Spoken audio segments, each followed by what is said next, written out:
لا تلمزوا انفسکم، ایک دوسرے کو تانے نہ دو، ولا تنابزوا بالالقاب، برے نام سے نہ پکارو۔ آپ نے فرمایا بیوی کو لقمہ کھلانا صدقے کا ثواب ہے، روز مفت کا ثواب لو، 2-3 لقمے بیگم کو کھلا دو، بیگم خامند کو کھلا دے، صدقے کا ثواب۔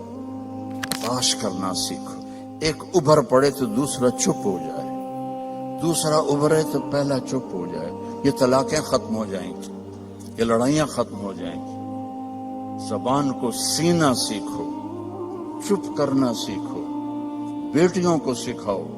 ہمارا سسرالی معاشرہ، چاہے آپ لوگ انڈیا پاکستان سے یہاں بھی آ گئے ہیں، سسرالی معاشرہ ہندوانہ ہے، اس میں اسلامی تہذیب کوئی نہیں ہے۔ میرے نبی کا فرمان ہے، یہ جو میرے صحابہ ہیں مدینے والے، یہ بہت عالی شان لوگ ہیں۔ کس بات پہ؟ جہاد، روزہ، حج، زکوٰۃ نہیں۔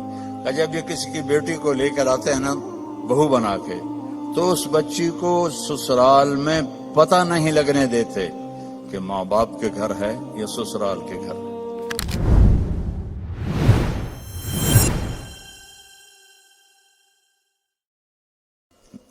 اگر آپ گھروں میں محبت کی زندگی گزارنا چاہتے ہیں، تانا دینا چھوڑ دیں۔ لا تلمزوا انفسکم، میرے رب کہہ رہا ہے، لا تلمزوا انفسکم، ایک دوسرے کو تانے نہ دو، ولا تنابزوا بالالقاب، برے نام سے نہ پکارو۔ یہ تو بڑی موٹی ہے، یہ تو بڑی چھوٹی ہے، اس کا تو ناک ہی سیدھا کوئی نہیں، اگر وہ کہ تو ہی کالا ٹٹ حبشی ہیں، تو لڑائی تو ہو جائے گی۔ میرے نبی نے ہمیں زندگی اس طرح سکھائی۔ حضرت عائشہ رضی اللہ عنہا چھوٹی تھی، آپ ان کے لیے آٹا گوندتے تھے۔ کیا تو آپ کی شان سناؤں قرآن سے، والنجم اذا ہوا ما ضل صاحبكم وما غوا وما ينطق عن الهوى ان هو الا وحي يوحى علمه شديد القوى ذو مرة فاستوى وهو بالافق الاعلى ثم دنا فتدلى فكان قاب قوسين او ادنى۔ اتنی بڑی شان والا آٹا گوندھ رہا ہے، جھاڑو دے رہے ہیں۔ 9 بیویاں زندہ تھیں، اپنے کپڑے خود دھوتے تھے، پھٹ جاتا خود سیتے تھے، جوتا پھٹ جاتا خود بیٹھ کے سیتے تھے۔ آپ اپنا جوتا سی رہے تھے اور حضرت عائشہ چرخہ چلا رہی تھی۔ اب چرخہ، آپ کو کیا پتا چرخہ کیا ہوتا ہے؟ کسی عورت کو پتا ہے؟ اوہ بڑے ہاتھ شاید، یہ شاباش۔ تو ہمارے بچپن میں وہ ہماری ماں نوکرانیوں کو ایسے لائن میں بٹھایا ہوتا تھا اور وہ چرخے کاٹ رہی ہوتی تھی، پھر اس سے وہ کپڑا بناتے تھے ہمارے جولاہے۔ تو آپ چرخہ کاٹ رہی تھی اور اللہ کے نبی جوتا اپنا سی رہے تھے۔ عائشہ میرا جوتا بھی سی دو، نہیں خود سی رہے تھے۔ تو آپ کے ماتھے پر پسینہ آ گیا، پسینے میں سے نور نکل رہا، اور چونکہ جب روشنی پانی سے گزرتی ہے تو 7 رنگوں میں تقسیم ہو جاتی ہے، تو وہ رنگین شعائیں نکل رہی تھیں۔ تو حضرت عائشہ کا ہاتھ وہیں رہ گیا اور ایسے دیکھ رہی۔ تو تھوڑی دیر بعد اللہ کے نبی نے محسوس کیا کہ عائشہ کا چرخہ نہیں چل رہا، تو آپ نے آنکھ اٹھا کے دیکھا، عائشہ خیریت؟ چرخہ بند کر دیا؟ تو انہوں نے فی البدی شعر پڑھا، وَإِذَا نَظَرْتَ إِلَىٰ أَسِرَّةِ وَجْهِهِ حَلِلَتْ كَمَا تَحِلُّ الْبَدْرُ الْجَلِيُّ۔ میں جب آپ کے ماتھا انور کو میں نے دیکھا تو مجھے لگا جیسے 14ویں کے چاند سے روشنی نکل رہی ہے۔ تو آپ نے کہا عائشہ تو نے مجھے خوش کر دیا۔ تو آپ اپنا سامنے بیٹھ کے جوتا گانٹ رہے ہیں، حضرت عائشہ سے نہیں فرما رہے کہ اس کو ٹھیک کر لو۔ محبت کے طور پر ان کو لقمے کھلا رہے ہیں. آپ نے فرمایا بیوی کو لقمہ کھلانا صدقے کا ثواب ہے. روز مفت کا ثواب لو، 2-3 لقمے بیگم کو کھلا دو، بیگم خامند کو کھلا دے، صدقے کا ثواب.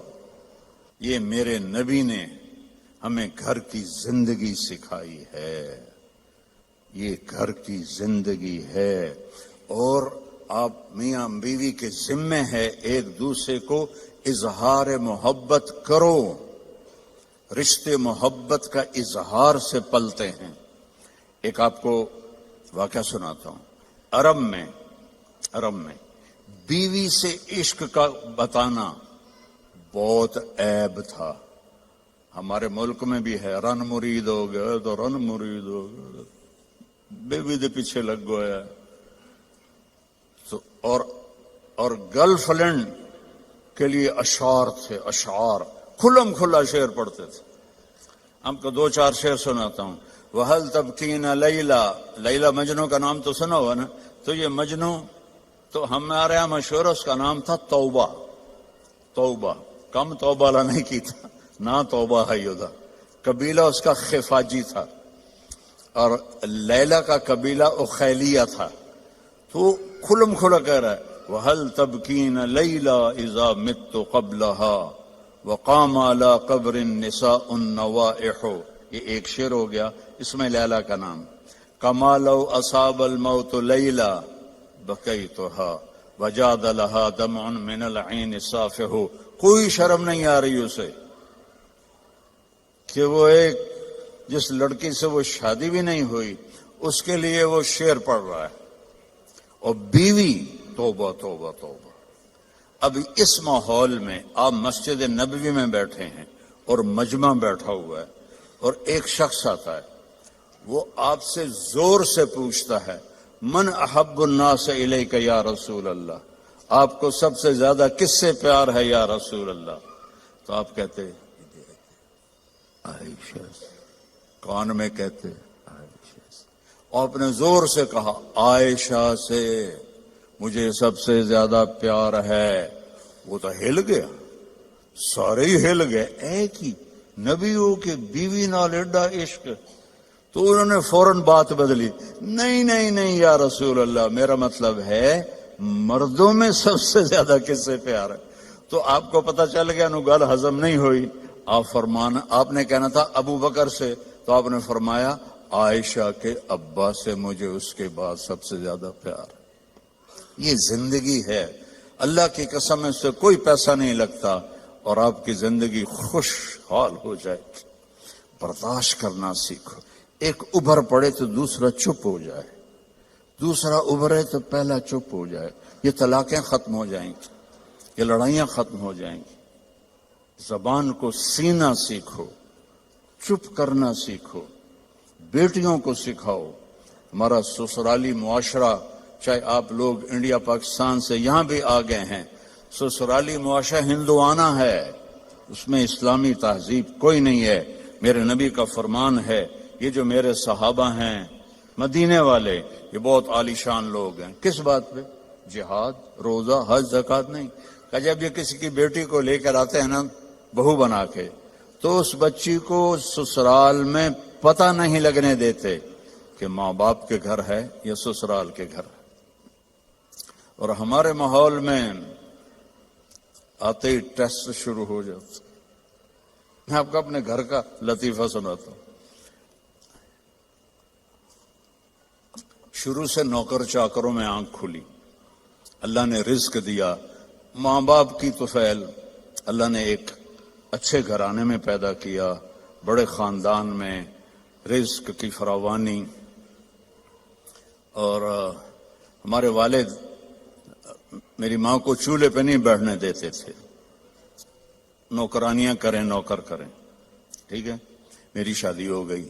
میری بیوی تھی شہر سے، تو فیصلہ آباد، میں ملتان کے پاس میرا گاؤں. لینگویج بالکل مختلف، ہماری بڑی ٹھیٹ اور کڑکتی ہوئی لینگویج تھی. تو بیچاری ویسی گھبرائی رہتی تھی. اب ماسیاں چاچیاں کٹھی ہو گئی. ذرا سننا.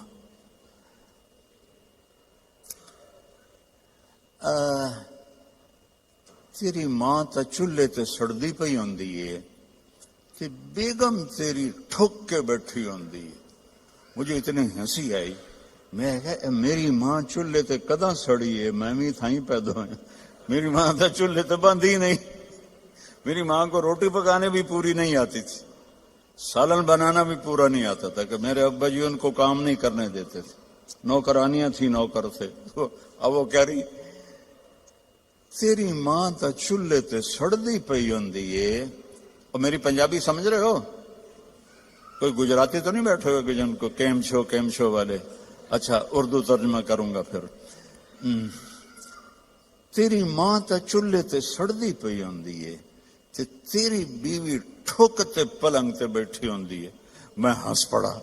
میں کہ میں نے دسو تو صحیح کداں میری ماں چولہے تے سڑی ہے؟ میری مستورات بزرگ کہہ رہی ہیں تمہاری ماں تو چولہے پہ جل رہی ہوتی ہے, سالن بنا رہی ہوتی ہے, اور تیری بیوی مزے سے بیڈ پر بیٹھی ہوتی ہے, تو تجھے خیال ہی نہیں آتا. تو میں نے کہا کب میری ماں چولہے پہ جا کے سڑتی جلتی ہے؟ اسے تو آخری زندگی تک روٹی بنانی نہیں پکاتی تھی پٹھی سدھی, کیونکہ کبھی ابا جی نے ان کو بیٹھنے ہی نہیں دیا تھا. تو یہ ہمارا سسرالی معاشرہ ہے کہ آتے ہی دلہن کو سینگوں پہ اٹھا لیتے ہیں. وہ گھر چھوڑ کے آئی ہے, ماں باپ چھوڑ کے آئی ہے, بہن بھائی چھوڑ کے آئی ہے, سہیلیاں چھوڑ کے آئی ہے, اسے اپنی بیٹی بناؤ. میں نے اپنی بیٹیوں کو بیاہ دیا ہے تو میں دوسرے کی بیٹی لے کر آیا. میں نے اپنی بیگم سے کہا کہ بیگم تیرے اخلاق کا اب پتہ چلے گا کہ بیٹیوں پر تو مائیں نشاور ہوتی ہیں, بہو پہ جب تو وہ سلوک کرے گی جو بیٹیوں سے کرتی تھی پھر تیرے اخلاق کا سکہ پکا ہے. تو اللہ کے فضل سے میری بیوی نے اس کو کر کے دکھایا, نبھا کے دکھایا.